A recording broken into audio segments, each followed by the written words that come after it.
In every conversation, speed matters. The world doesn't wait for you to think. It waits for you to act. To speak clearly, concisely, and confidently. Think fast, talk smart is more than a book. It's a toolkit for transforming every conversation you have, whether you're in the boardroom or with friends. The ability to think on your feet and communicate smartly will set you apart. This book isn't about what to say. It's about how to say it, when to say it, and why timing is everything. Stay with me and learn the art of speaking under pressure. And subscribe for more life-changing techniques. Chapter 1. The Power of Thinking Quickly. The ability to think quickly is one of the most powerful tools in communication. It's not about rushing, but about responding with clarity and confidence, no matter the situation. We live in a world where time is precious. Conversations move fast. Decisions need to be made in the blink of an eye. The fast thinker is the one who leads the room, who commands attention, who guides the moment. In business, in relationships, and in life, the fastest thinker doesn't always have the best ideas, but they know how to make their ideas heard. Thinking quickly doesn't mean speaking without thought. It means clearing your mind of distraction and cutting through the noise to find the core of the message. It's a skill, one that can be honed with practice. The key is not to wait for the perfect response, but to trust your ability to adapt. When you think quickly, you stay ahead of the conversation. You shape it. You don't let it shape you. Thinking quickly begins with clarity. When your mind is clear, your words flow naturally. When your mind is cluttered, you stumble, you hesitate, you lose your confidence. In moments of pressure, the mind naturally wants to freeze. It wants to protect itself. But the fast thinker understands that hesitation is the enemy. The more you wait, the more the moment slips away. To think quickly, you must first trust yourself. You must trust your ability to filter the noise, to sift through distractions, and to find the right words at the right time. It's the difference between freezing under pressure and stepping up when it counts. The more you practice, the more second nature it becomes. In the heat of a conversation, the first step is to quiet your mind. Let the silence between thoughts become your strength. Don't rush to fill it. Let it guide you. When you listen first, you listen to understand. When you respond second, you respond with intention. Thinking quickly is also about anticipation. It's about knowing where the conversation is going before the other person finishes their sentence. It's the art of predicting emotional shifts, recognizing cues, and preparing a response before the question is even asked. Great communicators read the room, not just the words. They sense the mood, the tone, the rhythm. They use that intuition to think ahead, to connect emotionally, to stay 2 steps ahead of everyone else. But thinking quickly also requires emotional control. When emotions are high, the mind can race, but it can't think clearly. The fast thinker knows how to remain calm, how to pause, how to breathe. Your ability to stay centered under pressure is the foundation of your communication. It allows you to think clearly, to speak decisively, and to build trust in moments of uncertainty. Thinking quickly also means knowing when not to speak. Sometimes the fastest response is no response at all. Sometimes the best choice is to listen, to let the other person express themselves fully before responding. Waiting to speak doesn't mean hesitation. It means you're processing. It means you're understanding, choosing the right words for the moment. The fast thinker doesn't rush. They simply respond with clarity, with intention, with purpose. In moments of disagreement, thinking quickly becomes even more powerful. It allows you to respond with calm, even when emotions are running high. But it prevents you from reacting impulsively, from saying things you don't mean, from escalating conflict unnecessarily. Quick thinking doesn't mean giving the first response that comes to your head. It means knowing how to regulate your response, how to choose your words wisely, how to maintain control in the face of chaos. Being a fast thinker doesn't mean never making mistakes. It means learning how to bounce back quickly, how to adjust on the fly, how to remain confident even when things go wrong. Confidence is the key to thinking quickly. When you trust yourself, you trust your ability to make decisions, to adapt to change, to engage with others effectively. In business settings, thinking quickly is a skill that can't be overstated. The first person to speak can often shape the outcome of a meeting. The first person to make a move can shift the direction of a conversation. But the key is not to dominate the conversation, it's to guide it. When you think quickly, you stay ahead of the room.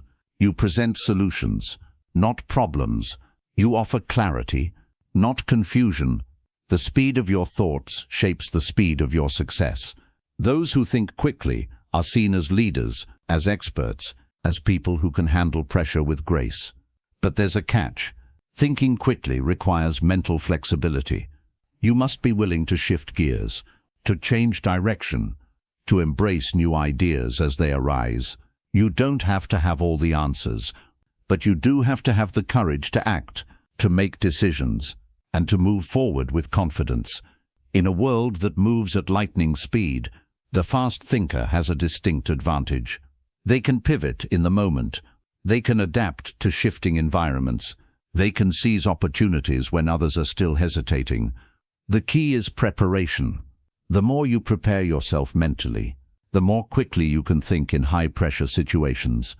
The more you practice decision-making, the more fluidly your mind will respond when the stakes are high. Thinking quickly doesn't mean jumping to conclusions. It means making decisions with confidence, trusting yourself to figure it out as you go, and embracing the moment as it comes. It's the ability to think on your feet, but with purpose. It's the power of clarity in moments of pressure. Mastering this skill allows you to communicate with decisiveness, to speak with clarity, and to lead with confidence. You no longer freeze under pressure. You rise, and the more you practice, the faster you will become, not in speech, but in thought, because thinking quickly doesn't just make you a better communicator. It makes you a stronger decision maker, a more confident leader, and a person who is ready for anything. Chapter 2. Speaking smart under pressure. Pressure reveals character. It strips away the polish, the filter, and exposes what's really inside. In moments of stress, your words matter more than ever. A calm, measured response can de-escalate a situation, while a rushed or reactive response can make everything worse. Speaking smart under pressure is not about knowing everything. It's about knowing how to manage your thoughts and how to control your emotions. It's about choosing your words with clarity, even when everything inside you is urging you to speak quickly, loudly, or defensively. The first key to speaking smart under pressure is understanding that pressure is an emotional state, not a reality. It's a perception, and perception can be controlled. When you feel pressure mounting, your body naturally goes into fight or flight mode. Your heart rate rises, your breath shortens, your thoughts scatter, and your body language closes up. In these moments, the smartest thing you can do is slow down. Take a deep breath, ground yourself, and give your mind space to find clarity. When you rush your words, you rush your thoughts. When you rush your thoughts, you lose your focus. When you lose your focus, you lose your ability to speak clearly. Slowing down doesn't mean speaking slowly. It means pausing to think, to breathe, and to ground yourself before you respond. Speaking smart under pressure begins with the ability to pause. The pause gives you time to assess the situation, to evaluate the emotional temperature of the room, and to choose your response intentionally, not reactively. People who speak smartly under pressure are not those who speak the fastest, but those who know how to control their emotional state. They do not let the heat of the moment drive them. They allow the calm of their mind to guide them. The second key is maintaining emotional control. Pressure tends to trigger emotional reactions, but those who speak smartly know that their emotions are tools, not drivers. They use their emotional energy, but they don't let it control the conversation. When someone challenges you, your natural reaction might be defensiveness, but the smartest response is to stay calm, to stay steady, to listen before reacting. Emotional intelligence is the ability to manage your feelings in moments of pressure, It's about taking a step back before taking a step forward. It's about not letting your emotions hijack the conversation, but letting your emotional clarity shape it. When you maintain emotional control, you stop reacting from a place of fear, frustration, or insecurity. Instead, you speak from a place of confidence, understanding, and purpose. This doesn't mean suppressing your feelings. It means understanding them, acknowledging them, and then choosing the best way to express them in the moment. The third key is speaking with intention. Every word you speak under pressure carries weight. The smartest communicators under pressure know this, and they choose their words carefully. When everything is moving fast, there is a temptation to speak without thinking, to fill the silence with words just to keep the conversation going. But this can often lead to miscommunication, misunderstanding, or even conflict. Smart speakers under pressure understand the power of silence. They know that sometimes saying less is more. They know when to speak, when to listen, and when to wait. It's not about filling the space with sound. It's about filling it with meaning. Every word you speak should add value to the conversation, should push it forward, should lead to a resolution or a deeper understanding. In moments of pressure, clarity is your greatest ally. Keep your message simple, cut through the noise, speak with confidence, but don't over-explain. The fourth key is knowing your audience. Under pressure, we often focus on what we want to say, but the smartest communicators know that understanding your audience is just as important as knowing your message. When you speak under pressure, your words are not just for you, they are for the people you are communicating with. What do they need to hear? What do they need from you in that moment? Different situations require different approaches. Some moments need calm authority. Some need empathy. Some need clarity. Some need humor. Knowing your audience allows you to meet them where they are, emotionally, mentally, and socially. A leader knows when to speak with authority. A mentor knows when to speak with empathy. A colleague knows when to speak with humor. The smartest speakers adapt to the situation, matching their tone, their energy, their approach to the people they are speaking with. The fifth key to speaking smart under pressure is managing your body language. In moments of pressure, your body speaks louder than your words.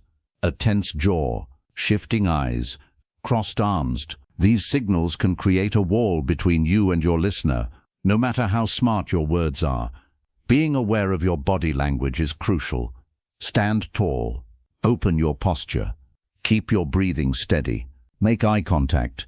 Your body language must match your message.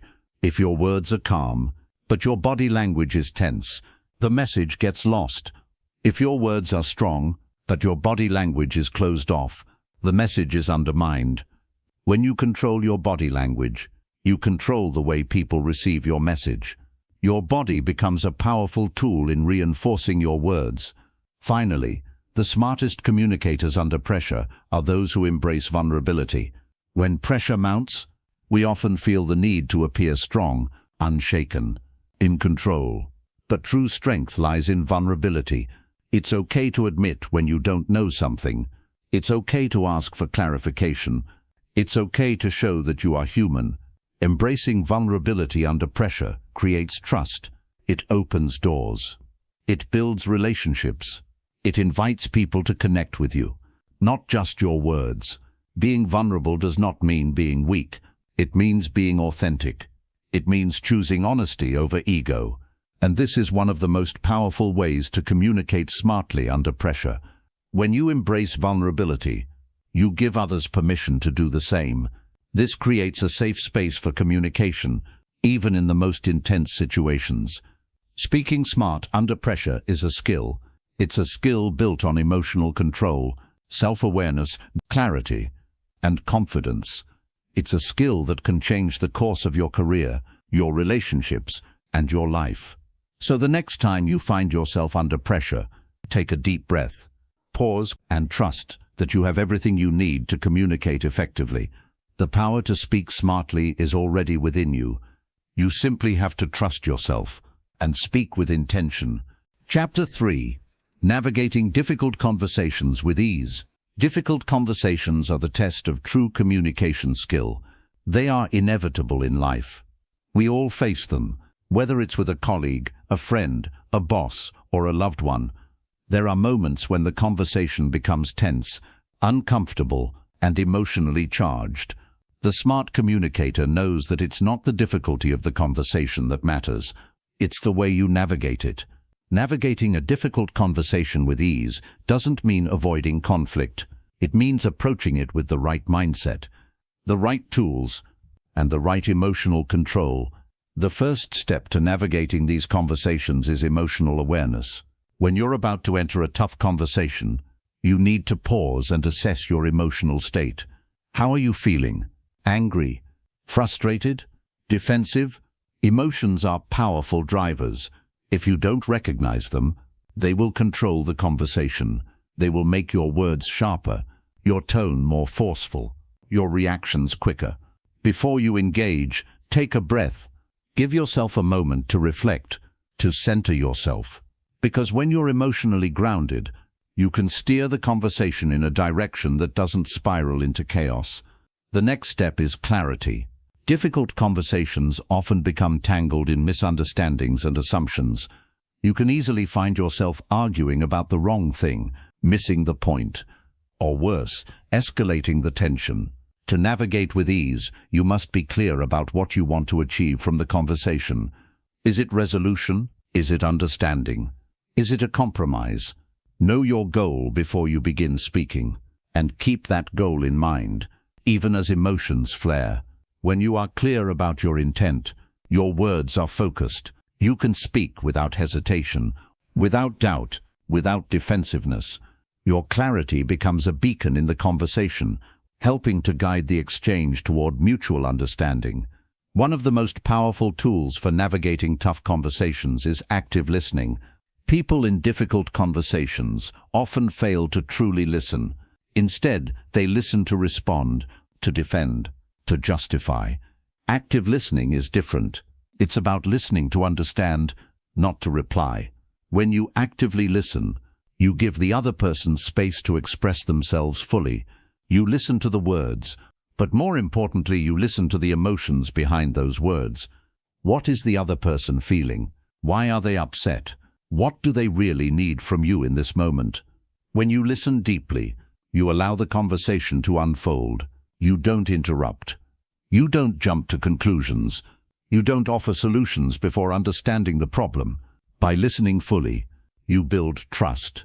You show that you value the other person's perspective, even if you disagree with it.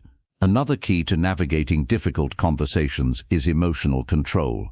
In a tense conversation, your emotions will be triggered, and that's okay. The key is to not let those emotions drive your responses. Social masters know that when emotions rise, they must stay calm. They breathe through the discomfort. They slow their reactions. They take a moment before responding, choosing their words with care. This pause doesn't mean avoiding confrontation. It means taking control of the moment so that you can approach the conversation with a level head. Emotional control isn't about suppression. It's about choosing your responses instead of reacting impulsively. It's about not allowing anger, frustration, or hurt to cloud your message. When you control your emotions, you control the conversation. One powerful strategy for navigating tough conversations is empathy. Empathy allows you to see things from the other person's perspective. It helps you understand not just their words, but the feelings and fears that lie beneath them. When you show empathy, you de-escalate the situation. You move from conflict to connection. You move from defensive to understanding. Empathy is not about agreeing with the other person's point of view, but about acknowledging their feelings. I understand why you feel that way. I can see how that would upset you. I hear your concerns, and I want to work through this together.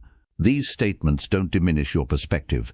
They validate the other person's emotional experience, and that validation creates a space for productive dialogue. Another technique for easing difficult conversations is using I statements instead of you statements.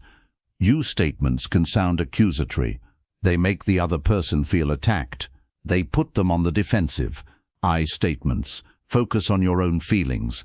which makes the conversation feel less like an accusation and more like an expression of your perspective. Instead of saying, "You never listen to me," say, "I feel unheard when my thoughts are dismissed." This subtle shift changes the tone of the conversation. It's no longer an attack, it's an invitation to understand. The sixth tool is patience. Tough conversations rarely resolve quickly. Patience is needed to allow emotions to settle, to give each person time to process what's being said, and to allow the space for mutual understanding to emerge. Don't rush the process. Rushing increases pressure, and pressure creates more tension. Instead, take your time. Let the conversation breathe. Allow moments of silence. Pause before responding. Let the conversation unfold at its own pace. In the midst of difficulty, patience is a powerful act of respect. Another critical element in navigating tough conversations is the ability to stay present. In tough conversations, our minds often drift to the past, to old hurts, old arguments, old grievances. We may even start thinking about what we're going to say next, instead of listening in the present. To speak smartly in difficult moments, you must stay rooted in the here and now. You must listen to what is being said right now, not what has been said before. Staying present allows you to respond with emotional intelligence, not emotional baggage. It keeps you focused on the conversation, not on old narratives that no longer serve the situation. Finally, maintaining respect is the foundation of all difficult conversations. Respect doesn't mean agreeing with everything the other person says. Respect doesn't mean letting the other person walk all over you. Respect means acknowledging the other person's humanity, their perspective, their right to feel what they feel. When you show respect, even in disagreement, you create a space for healthy conflict resolution. When you show disrespect, even if you're right, you close the door to progress. Respect is what keeps the conversation open, even when it's hard. Respect is what allows you to disagree without creating enemies. Social mastery in difficult conversations is about balance. It's about staying grounded when the conversation gets heated. It's about speaking from a place of clarity and calm. It's about guiding the conversation to a place where both parties feel heard and valued. Difficult conversations don't have to be avoided. They don't have to be feared. When you approach them with the right tools, they become opportunities.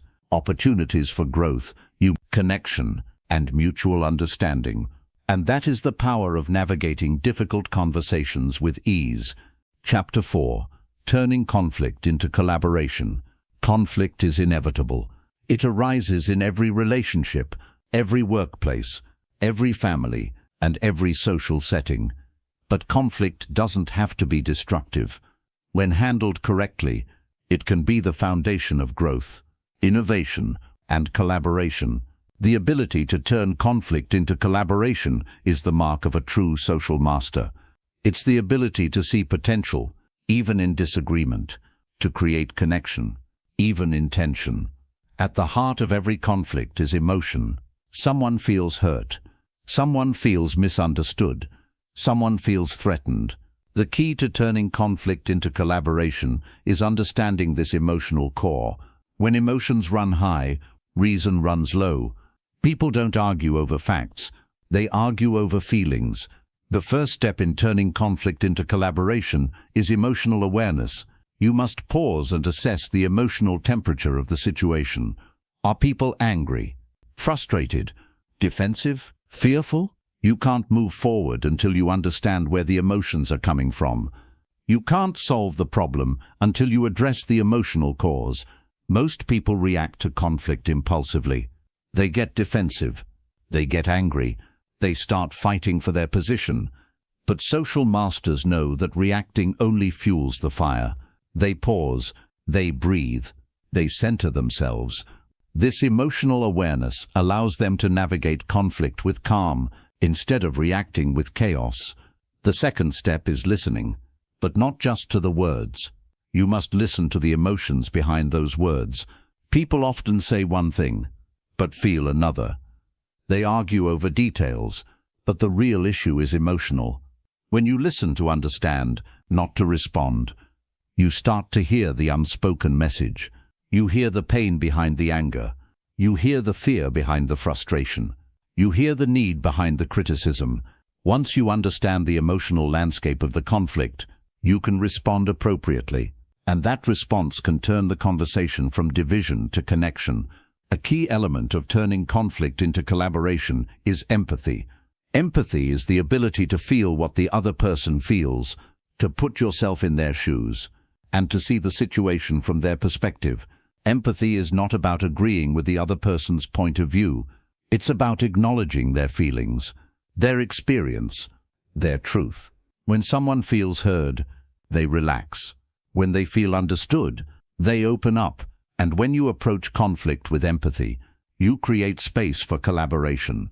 You move from opposition to cooperation. Empathy is also about holding space for the other person's emotion. Without absorbing them, you feel their pain, but you don't take it on as your own. You understand their frustration, but you don't let it control you. This ability to hold emotional space without becoming overwhelmed is essential in turning conflict into collaboration. Another crucial element is reframing the issue. Conflict often arises because people view the situation from opposing angles. But what if both perspectives are valid? Social masters know how to reframe the conversation to create a shared understanding. Instead of saying, "This is what happened," they say, "This is how we both see it." Instead of saying, "You're wrong," they say, "I understand where you're coming from, but let's see if we can find a solution together." Reframing shifts the focus from winning the argument to solving the problem. It turns opposition into collaboration. The fourth step is finding common ground. In every conflict, there is something both parties share: a common goal, a shared value, a mutual interest. Social masters know how to find that common ground, and they use it to build a bridge between opposing sides. Once you identify common ground, you shift the conversation from division to unity. You stop seeing the other person as an adversary, and you start seeing them as a partner in solving the problem. Finding common ground also means letting go of your ego. You can't collaborate with someone if you're more focused on being right than on finding a solution. When you release the need to be right, you create space for both parties to be heard, both parties to contribute, and both parties to collaborate. Social masters understand that collaboration doesn't mean compromising on values, but it does mean compromising on positions. A fifth key is emotional regulation, not just for yourself, but for the entire conversation. In conflict, emotions can escalate quickly. One angry word leads to another, and soon the conversation is a battlefield. But when you regulate your emotions, you prevent escalation. You control your energy, and you bring stability to the conversation. When the other person gets upset, you stay calm. When the other person raises their voice, you lower yours. When the other person is defensive, you remain open. Your calm energy has the power to calm theirs. And when both parties are emotionally regulated, they can focus on the issue, not the emotion. Emotional regulation is the key to making conflict feel safe. It creates a space where both sides feel heard, understood, and valued. The sixth step is using we language instead of you language. You statements create defensiveness. We statements create unity. Instead of saying, "You never listen to me," say, "We need to find a way to communicate better." Instead of saying, "You don't care about my needs," and say, "We both want to feel heard in this situation." We language builds collaboration. It shifts the conversation from individual blame to mutual responsibility. It signals that both parties are in this together, working toward a solution, not a victory. The seventh and final step in turning conflict into collaboration is looking for solutions, not faults. In conflict, it's easy to get stuck in the blame game, but the smart communicator knows that blame doesn't solve problems. Solutions do. Instead of focusing on who is wrong, focus on what can be done to move forward. Instead of dwelling on what was said, focus on what can be agreed upon. This shift from problem solving to solution building is what turns conflict into collaboration. It's about finding a way forward, not just a way out. The key to turning conflict into collaboration is mindset. When you approach difficult conversations with the intention of solving the problem, not winning the argument, you open the door to collaboration. You stop seeing the other person as a threat, and you start seeing them as a partner. You stop defending yourself, and you start building with them. When you change your mindset, you change the outcome of the conversation. You turn conflict into an opportunity for growth, connection, and resolution. Social masters are not afraid of conflict. They see it as an opportunity to strengthen relationships, to grow together, and to collaborate in ways that weren't possible before. Because when conflict is handled with grace, when it is navigated with wisdom, it transforms into collaboration. And collaboration is the foundation of every strong relationship, every strong team, and every strong connection. Chapter 5. Harnessing the power of nonverbal communication. Words are only one part of communication. They make up a fraction of the message, but what truly influences people is what they don't say. The power of nonverbal communication. Nonverbal communication speaks louder than words. It reveals more about a person's thoughts, feelings, intentions, and emotional state than any sentence ever could. When you learn to harness this power, you become an unstoppable force in social situations. You connect more deeply, influence more effectively, and communicate with precision. Nonverbal communication is the language of the body. It's the unspoken signals we send through posture, gestures, eye contact, facial expressions, and even silence. We use these signals unconsciously every day, but social masters understand them consciously. They know that their presence speaks before their words do. The first key to harnessing nonverbal communication is awareness. Most people don't pay attention to their own body language. They don't realize how much they reveal with a simple shift in posture or a subtle facial expression. But when you're aware of your nonverbal signals, you can begin to control them. You can ensure that the message you're sending aligns with the message you want to communicate. Your body language speaks volumes. Your posture alone can convey confidence or insecurity. A strong posture opens up space for you. A slouched posture closes it off. When you stand tall with your shoulders back and head held high, you signal strength and presence. When you hunch, you signal weakness and uncertainty. The social master understands that posture doesn't just affect how others see them, it affects how they see themselves. Standing confidently impacts your own self-esteem just as much as it influences how others respond to you. Nonverbal communication is also about eye contact. Eyes are windows to the soul. They can connect people without a single word being exchanged. They can express interest, empathy, curiosity, and understanding. When you make eye contact, you're telling the other person, I am present, I am listening, you matter. But too much eye contact can feel intrusive, while too little can feel disengaged. The key is balance. Social masters know how to hold eye contact, just long enough to create connection, but not long enough to make the other person feel uncomfortable. Another powerful nonverbal tool is the smile. A smile can instantly break the ice, make people feel at ease, and create a sense of warmth and trust. But a smile isn't just about the curve of the lips. It's about the eyes. A genuine smile reaches the eyes and softens them, while a forced smile does not. When you smile genuinely, people are drawn to you. They feel welcomed. They feel safe. They feel understood. The way you gesture also speaks volumes. Your hands, arms, and even the way you move through space convey more than words. Open gestures create openness. Crossed arms create distance. A firm handshake creates trust. A fidgeting hand creates nervousness. Every movement carries a message, and when you use gestures thoughtfully, you amplify your message. The way you position yourself in a room is also part of your nonverbal communication. Do you face people when you speak to them? Or do you turn your body away?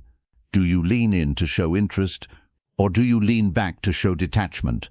These tiny movements speak louder than words. When you position yourself with intention, you send signals of engagement, respect, and connection. Nonverbal communication also involves tone of voice. Your voice carries emotional weight. The way you say something can change its meaning entirely. A calm, steady voice conveys confidence and control. A shaky, uncertain voice conveys fear and insecurity. A loud, aggressive voice conveys dominance. A soft, warm voice conveys warmth and safety. It's not just what you say, it's how you say it. Your tone can create trust, build rapport, or dissolve tension. Social masters understand that their tone is just as important as their words. They adjust their tone to fit the emotional context of the conversation. They speak softly when someone needs reassurance, and firmly when someone needs guidance. Nonverbal communication also operates in silence. The pauses between words can be just as powerful as the words themselves.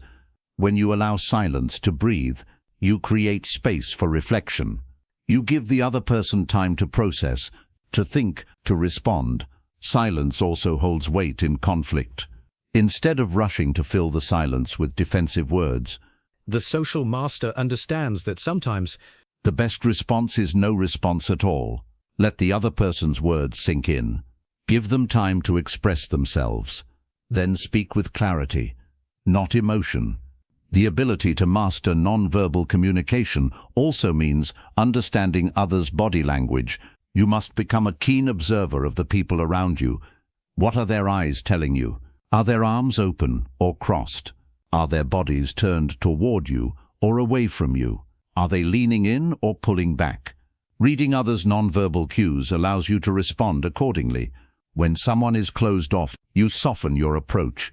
When someone is anxious, you ground your energy. When someone is open, you engage with confidence. This ability to read people's nonverbal cues creates harmony. It enables you to connect with them on a deeper level, because you're not just listening to their words, you're listening to their energy. Social masters also understand the cultural differences in nonverbal communication. A gesture that is friendly in one culture can be offensive in another. Eye contact may be a sign of respect in one place, but a challenge in another. To harness the power of nonverbal communication, you must be aware of these cultural nuances. You must observe, full respect, and adapt to the nonverbal norms of those around you. Nonverbal communication is a powerful tool of influence, but it's also a tool of connection. It's a way to build relationships, to communicate understanding, and to create emotional alignment. The way you present yourself through your body language, your tone, your presence, and your gestures is the foundation of social connection. When your nonverbal communication aligns with your words, you become an unstoppable communicator. You speak with authenticity. You connect with confidence, and you influence with ease. Mastering the art of nonverbal communication doesn't require perfection. It requires awareness. It requires intention. It requires practice. Once you learn to control your body language, you control the message you send to the world. And once you learn to read others' nonverbal cues, you control the conversation. The power of nonverbal communication is in your hands. It's the key to social mastery, the key to deeper connection, the key to influencing every room you enter. And it starts with awareness. Chapter 6. Navigating Social Hierarchies with Ease. Every social group, from the office to the dinner table, has an unspoken hierarchy. It's invisible, yet it governs behavior, decision-making, and influence. Social hierarchies are often not about power in the traditional sense. They are about influence, status, and the emotional rhythms that govern human interaction. To master social dynamics, you must learn to navigate these hierarchies with ease. You must understand how they work, how to move within them, and how to find your place, without pushing too hard or retreating too much. Most people either try to climb the ladder too aggressively or fail to recognize where they fit. But social masters know that true influence comes not from forcing your way up, but from understanding the flow of energy within the group. The first step to navigating any hierarchy is understanding your own position. Before you can lead or influence, you must know where you stand. Are you the leader? Are you the follower? Are you a peer? Are you an outsider? This self-awareness allows you to move through the group with clarity. When you understand where you fit, you can adjust your energy to match the social current. If you are in a position of leadership, your energy must be steady, guiding, and supportive. If you are in a position of influence, your energy should be collaborative and empathetic. If you are in a position of learning, your energy should be observant and receptive. Understanding your place in the hierarchy allows you to communicate with purpose. When you speak with awareness of your role and your relationship to others. You choose your tone, your approach, your presence with clarity. Most people struggle with hierarchy because they either overestimate their position or underestimate their value. Neither approach leads to success. The second step is understanding the power dynamics within the group. Power is not always visible. It is not always held by the loudest or most visible person in the room. Sometimes power is silent. Sometimes power is subtle. Sometimes it is shared. Sometimes it is hidden beneath behavior, gestures, and unspoken cues. Social masters read these dynamics. They see beyond the surface. They recognize that power is not about titles or positions. It's about the emotional energy each person brings to the table. They understand who influences decisions, who shapes opinions, who sets the tone, and they adjust their communication accordingly. Navigating social hierarchies is also about respect. Respect for those who lead, respect for those who follow, and respect for those who are still finding their way. When you respect the position of others, you create space for collaboration. You invite dialogue, understanding, and trust. When you disrespect positions, you create tension. You undermine the group's emotional stability. You turn the hierarchy into a battleground instead of a collaborative system.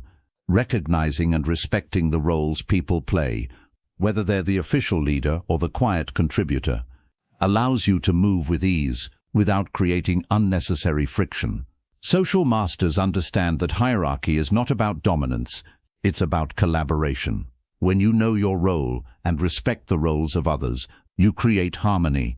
Another key to navigating social hierarchies is emotional adaptability. Not every group is the same, and not every hierarchy operates on the same principles. Some groups prioritize authority, others prioritize consensus. Some are rule-driven, others are more flexible. The key is to read the emotional climate of the group. What are the unspoken rules? How does the group operate? What is valued here? Efficiency or creativity? Order or freedom? Your emotional adaptability allows you to move between these different dynamics effortlessly. When you sense tension in the group, you know when to step back. When you sense confusion, you know when to take charge. When you sense resistance, you know when to soften your approach. The more adaptable you are, the more respected you become. Another important skill is the ability to observe group dynamics from a detached perspective. Too many people get caught up in the emotional intensity of the group. They react without thinking. They let their feelings cloud their judgment. But social masters keep their distance emotionally. They observe the group as a whole, without becoming swept up in the moment. They recognize the emotional patterns. They see when tension rises, when trust builds, when collaboration flows, and when it stagnates. With this observation comes insight into what needs to happen next. Insight into how to guide the group towards success. Being able to read the group as a whole allows you to navigate the hierarchy with intelligence. You don't have to fight for your place. You just find your natural rhythm within the flow. Another skill of social masters is knowing when to take the lead and when to step back. Leaders do not always have to be in charge. Sometimes they lead by creating space for others to step forward. Sometimes they lead by stepping back and letting others shine. Understanding when to assert your voice and when to listen is crucial in any social hierarchy. You don't need to dominate the conversation to influence the group. Sometimes your best contribution is simply listening, supporting, and empowering others to speak. Social masters know when to speak and when to be silent, and they use both with intention. An important part of navigating any hierarchy is knowing when to challenge authority. Not every situation calls for compliance. Sometimes the best way to contribute is to offer a new perspective. Sometimes the best way to lead is to challenge the status quo. But social masters challenge respectfully. They don't demand change, they invite it. They don't attack authority, they question it with curiosity. They understand that challenging the hierarchy is not about undermining others. It's about improving the group's dynamics, helping it grow, helping it evolve. The final key to navigating social hierarchies is humility. The most powerful social masters are those who never see themselves as superior. They don't look down on others. They don't need to assert dominance to feel important. Humility allows you to connect with others, to show them respect, and to maintain balance within the hierarchy. Humility is the antidote to ego. When you let go of your ego, you create space for others to rise. And when you empower others, the entire group benefits.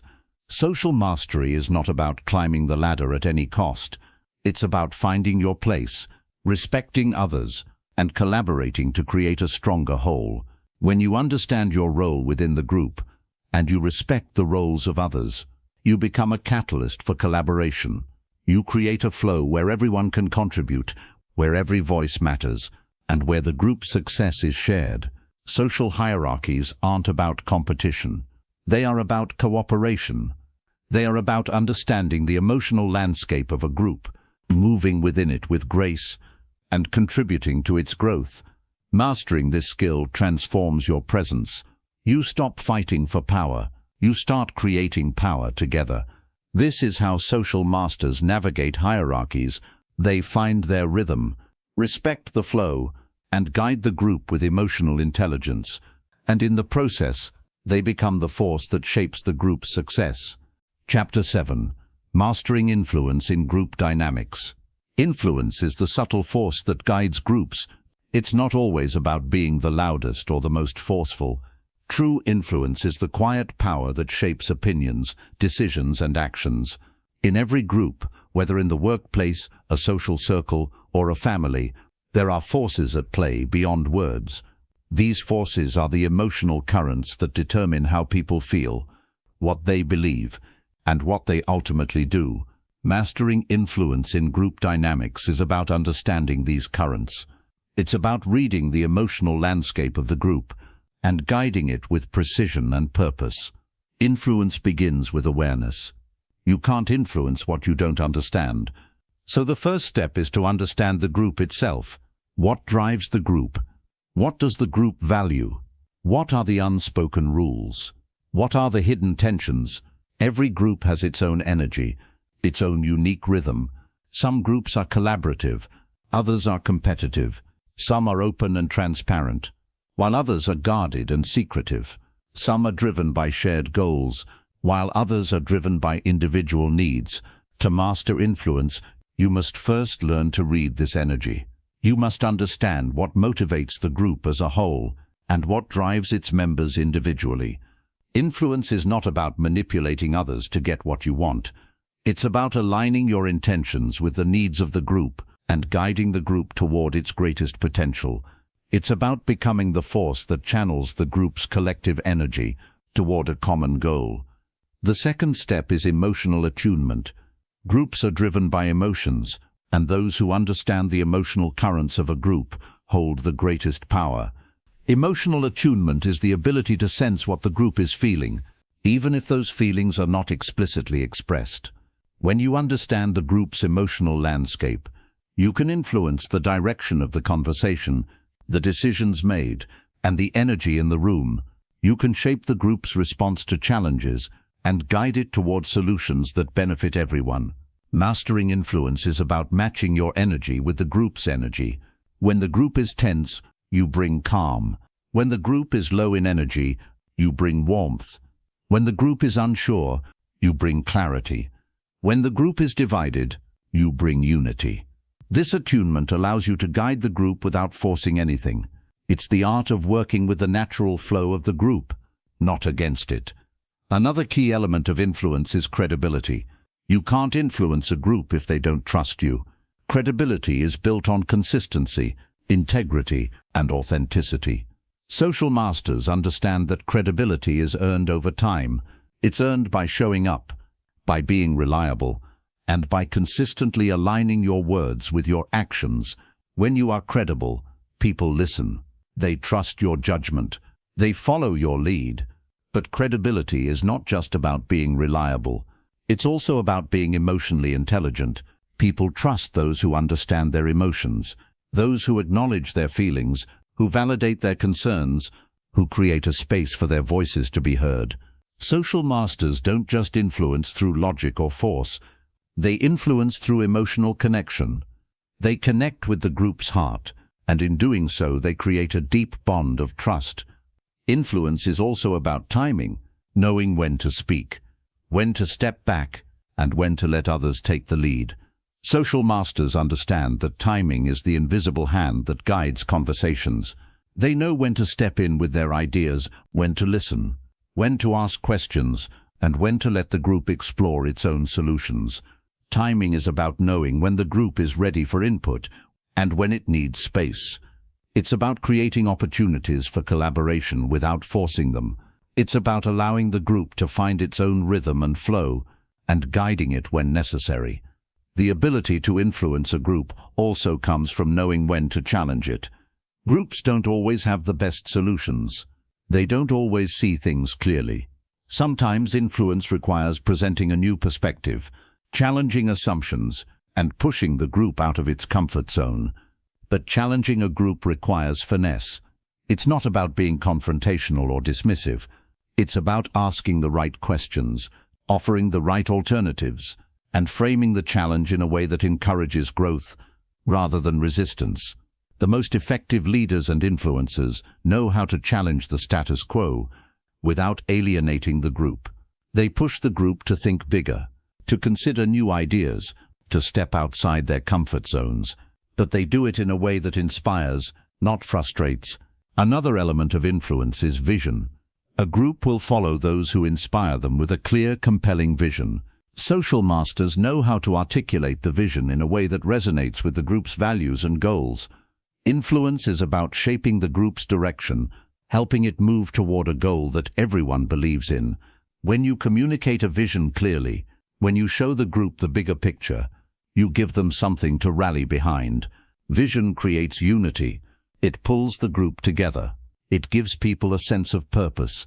And when people feel connected to a greater purpose, they follow willingly. Influence is not about controlling the group. It's about guiding it with integrity, with emotional intelligence, and with vision. Social masters understand that the group's success is their success. They invest in the group's growth, its cohesion, and its emotional well-being. They know that when the group thrives, so do they. When the group wins, they win. Influence is the ability to make the group's success your success, and vice versa.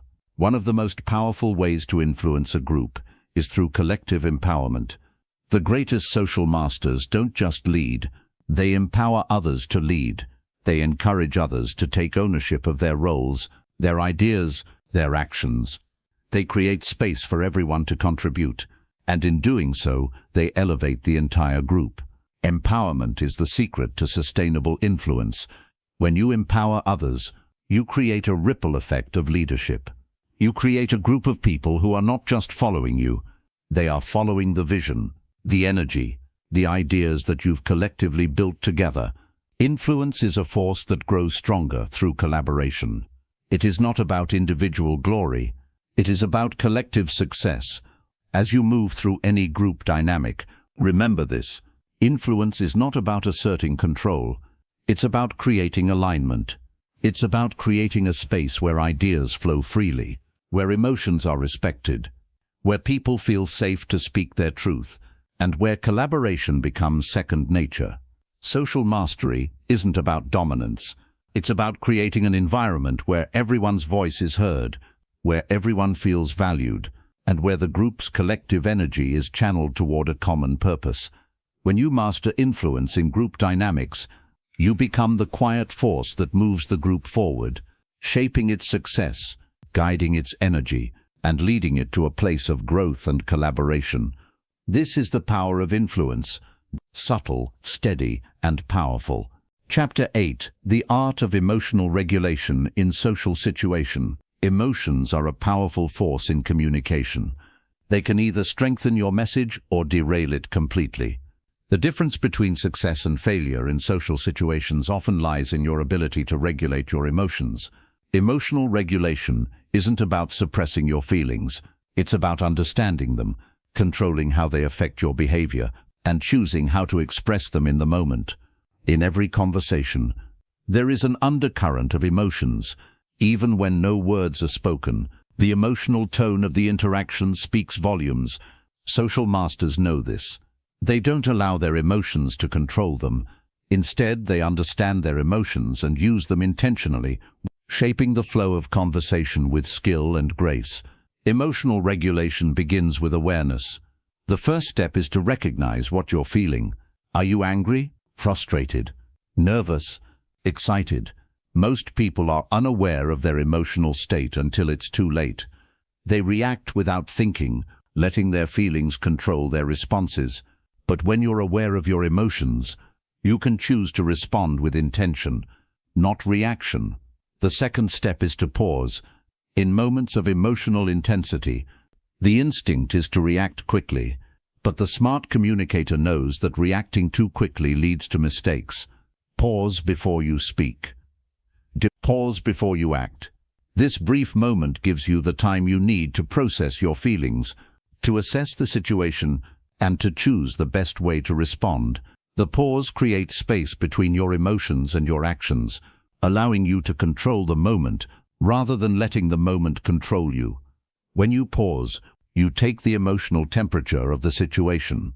You understand whether your emotions are aligned with the conversation or if they need to be adjusted. Emotional regulation also requires emotional distance. This doesn't mean detaching from the conversation. It means stepping back enough to see the bigger picture, to realize that your emotions don't define the situation. When you step back, you remove yourself from the emotional swirl. You stop taking things personally. You stop reacting out of insecurity. You stop allowing the conversation to become about you. This emotional distance is the foundation of emotional intelligence. It allows you to listen with empathy, to speak with clarity, and to respond with wisdom. Another key to emotional regulation is knowing your triggers. We all have certain buttons that, when pushed, make us react emotionally. It could be a criticism, a challenge, a disrespectful comment. When you know your triggers, you can prepare yourself. You can recognize when someone is about to push your button, and you can choose to remain calm rather than reacting impulsively. The more you understand your triggers, the more you can regulate your emotions in advance. You don't let other people control how you feel. You control your own emotional response. A critical element of emotional regulation is breath. Your breath is the fastest way to reset your emotional state. When you feel yourself getting worked up, take a deep breath.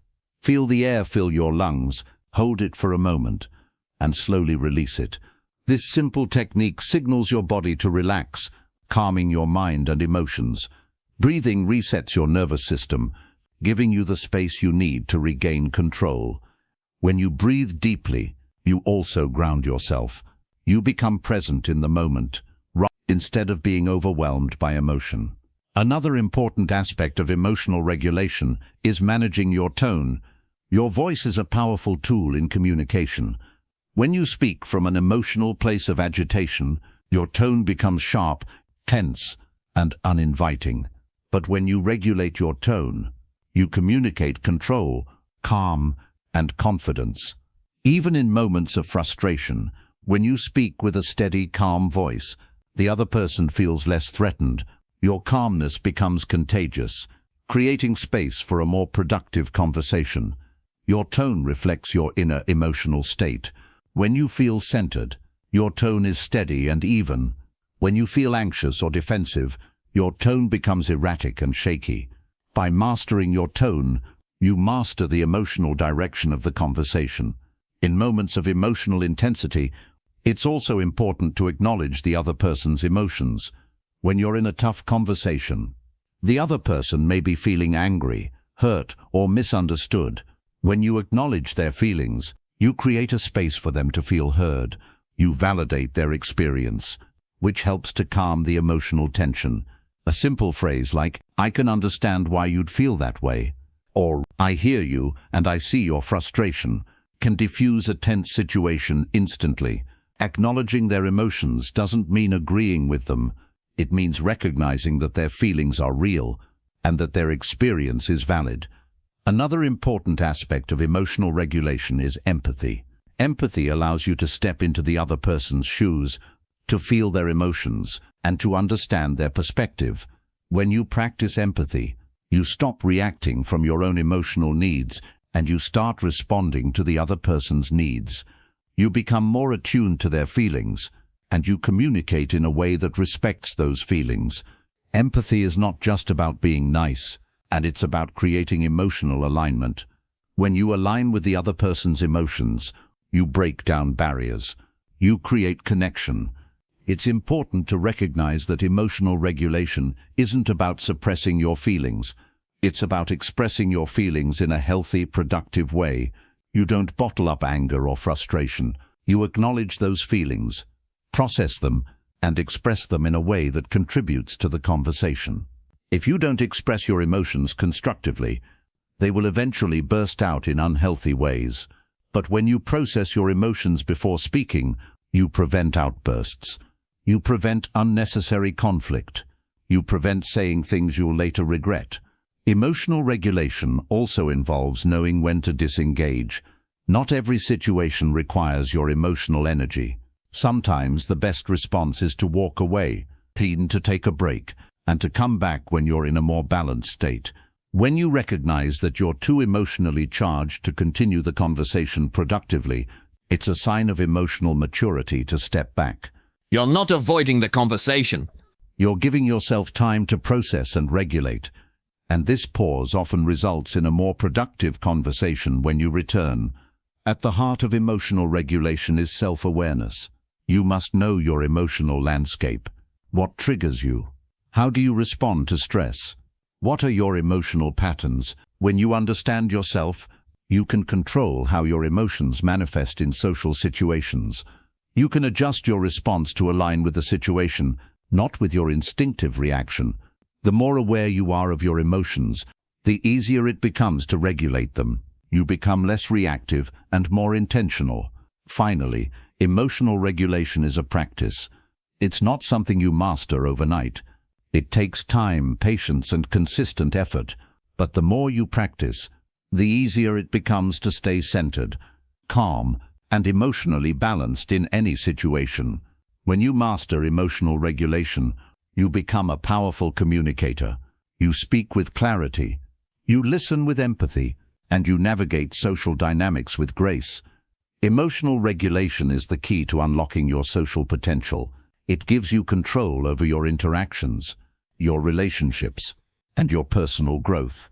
Because when you control your emotions, you control your world. Chapter 9. The role of vulnerability in effective communication. Vulnerability is often seen as a weakness, but in truth, vulnerability is one of the greatest strengths in communication. It is not about exposing your weaknesses indiscriminately, about showing your authentic self in a world that often rewards perfection, but about being real. When we allow ourselves to be vulnerable, we invite connection. We open the door for others to feel seen, heard. Vulnerability isn't about oversharing or seeking sympathy and understood. It's about being honest about where you are, how you feel, and what you need. You create a space for others to do the same. And in doing so, in communication, vulnerability is a tool for creating trust. It is the foundation of true connection. When you allow others to see the real you, you show them that you trust them. It means choosing to reveal the parts of yourself that are aligned with the moment. But vulnerability does not mean throwing yourself into the emotional chaos of a conversation, that you respect them enough to be open and honest.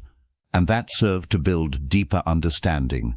The first key to using vulnerability effectively is knowing when to share, that are connected to the conversation at hand. You don't need to share everything. You don't need to share every feeling or every thought. But vulnerability becomes powerful when it is intentional, when it is used to connect and to bring clarity to a situation, to build bridges. When you share a part of yourself that resonates with the other person's experience, you create a bond. You open a window into your soul, and you invite them to do the same. It's easy to hide behind a wall of logic. For example, if you're having a difficult conversation, facts or defensive statements. But when you allow yourself to express how you truly feel, without shame or fear of judgment, when you say, you show the other person that it's safe to be real. I've been there before. I understand how you feel. You're not only showing empathy, you're showing vulnerability. You're sharing a piece of yourself that resonates with the other person's pain or joy. This is how vulnerability builds trust. It's about sharing the right pieces of yourself at the right time. It's not about oversharing. The second key to vulnerability is emotional openness with the right people. Being vulnerable means being open to the full spectrum of emotions, both your own and others. You allow the conversation to become more than just words. When you are emotionally open, you allow it to become an exchange of emotional truth. You no longer need to hide behind polite pleasantries or socially acceptable responses. You engage with your true self, which encourages others to do the same.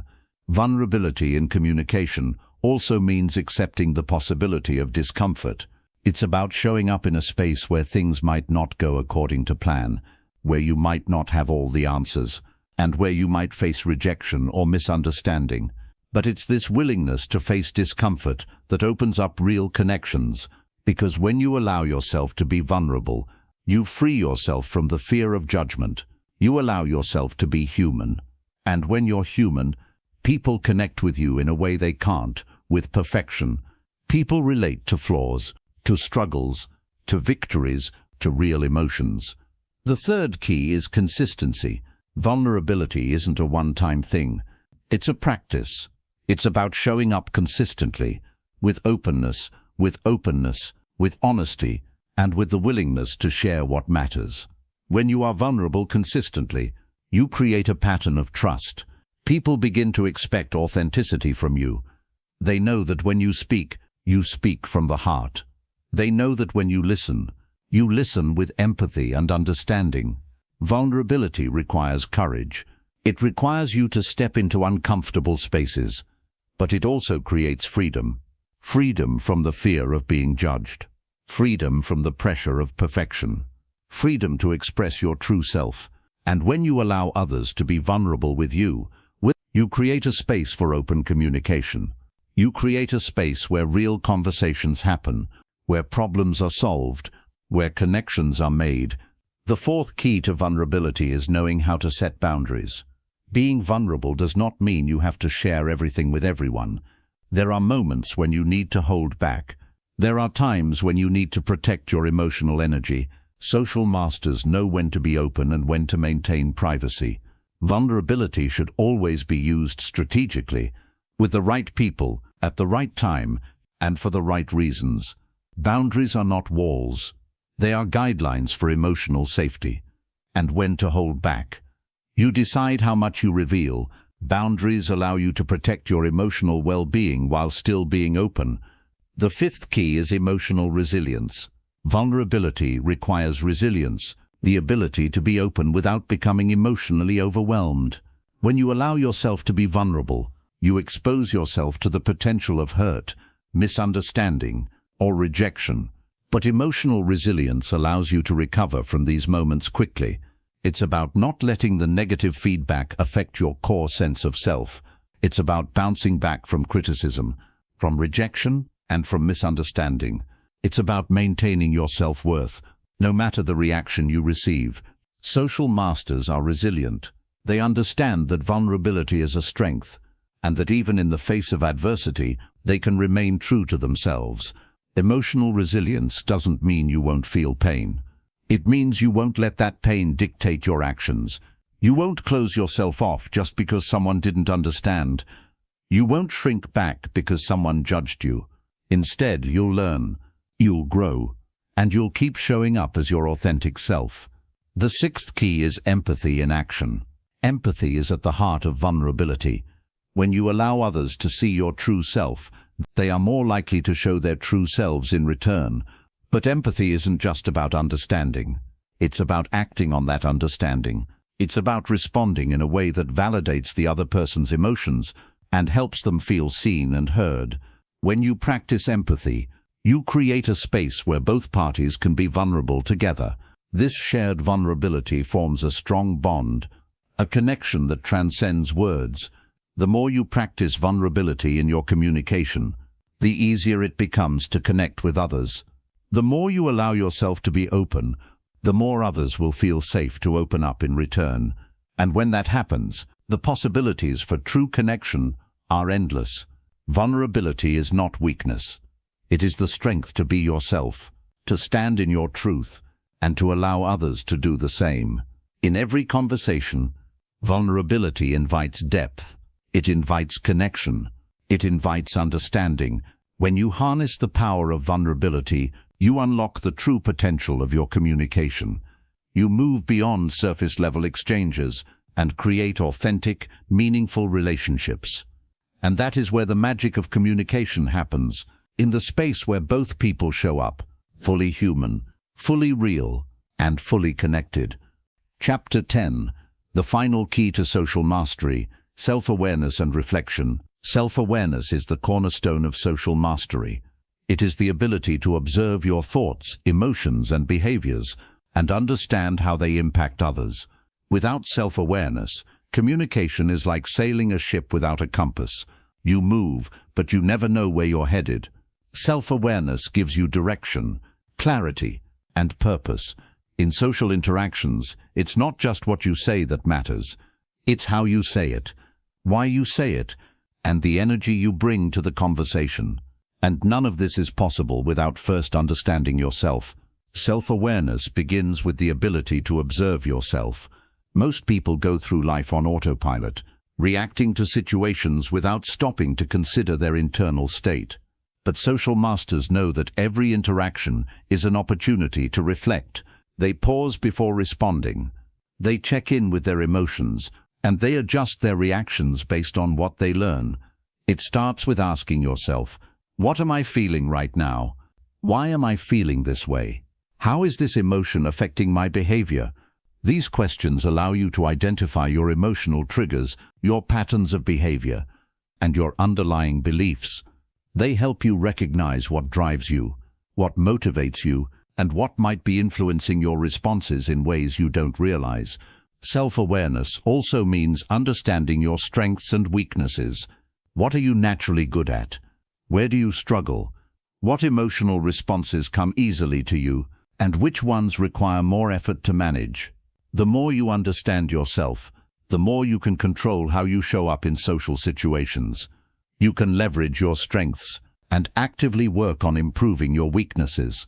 But self-awareness is not just about introspection, it's about feedback. Social masters seek feedback from others because they know that their own perception is often limited. We all have blind spots, areas of ourselves we cannot see, but others can. When you ask for feedback, you invite growth. You open yourself up to learning how you are perceived, how your words land, and how your energy impacts others. Feedback is essential for refining your communication skills. It helps you see the patterns you may be missing, the areas where you can improve, and the aspects of your social presence that others appreciate. Being open to feedback also requires humility. It means accepting that you are not perfect, and that there is always room for improvement. Humility allows you to learn from others, to embrace constructive criticism, and to adapt without taking offense. Self-awareness is also about understanding your intentions. What is your intention behind every conversation? Are you speaking to connect, to teach, to influence, or to impress? Your intention shapes how others experience you. When you communicate with a clear intention, your words have power. When your intention is unclear, your message becomes muddled, and others can sense it. Being intentional about your communication means choosing your words and actions with purpose. It means knowing why you're engaging, what you want to achieve, and how you can guide the conversation toward a positive outcome. Self-awareness also means recognizing your emotional triggers. What makes you defensive? What makes you anxious? What makes you angry? These triggers are keys to your emotional landscape. When you know what sets you off, well, you can prepare for it. You can develop strategies to stay grounded, so your emotional reactions don't control your behavior. In difficult conversations, being aware of your triggers allows you to pause, process, and choose how to respond. It prevents you from reacting impulsively and helps you stay calm, clear, and centered. The ability to self-reflect is the second layer of self-awareness. After an interaction, take time to reflect. How did the conversation go? What went well? What could have been better? Reflection is where the growth happens. It allows you to learn from every experience, to pinpoint areas of improvement, and to celebrate the successes. Reflection also deepens your understanding of yourself. It helps you identify patterns in your communication style, recognize what works for you, and see where you may be holding back or overcompensating.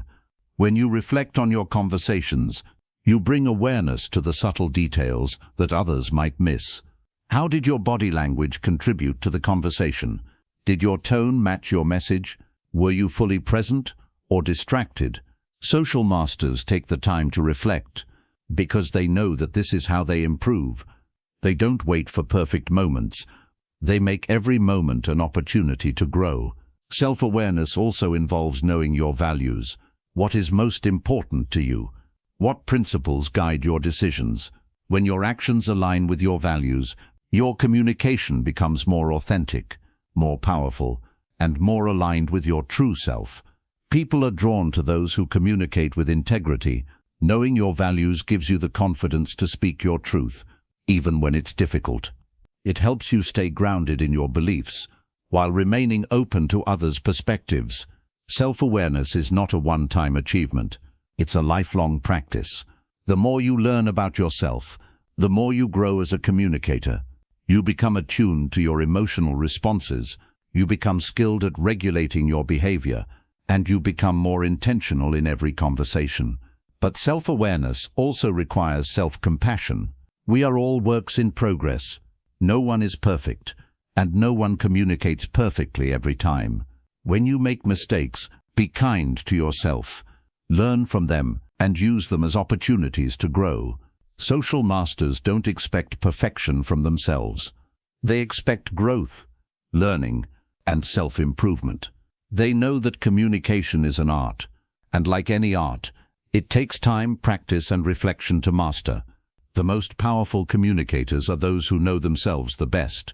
They speak from a place of confidence, empathy, and authenticity. They don't seek approval, they seek connection. And when you communicate with this level of self-awareness, you create stronger, deeper connections.